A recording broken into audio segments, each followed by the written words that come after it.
Pay close attention to this provision by BChousing. And think about it. If that is consistent with the provisions of our Constitution of Canada and the Charter of Rights and Freedoms, Canadian Charter, after all, violence means the attempted or actual exercise by a person other than the worker, and includes any threatening statements or behavior which gives a worker reasonable cause to believe he or she is at risk of injury. It says nothing about the person being at risk of injury. However, let's say that violence, the attempted or actual exercise by a person other than the worker, meaning that BChousing thinks that the worker is allowed to attempted to the exercise of violence,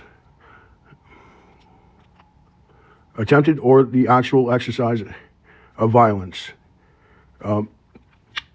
is allowed by the worker. So, am I getting this right? Violence means the attempted or actual exercise by a person other than the worker, and includes threatening statements and behavior which give a worker the reasonable cause to believe he or she is at risk. So, what about the person?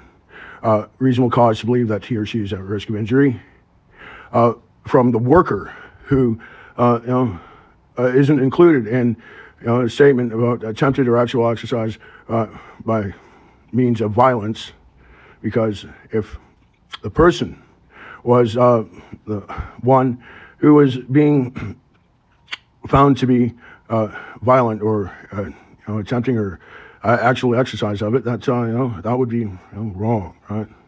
But where it says other than the worker means that the worker seems to be given the right to be violent by means of attempted or actual, like either attempting violence or actually being violent. So it's right there, BChousing.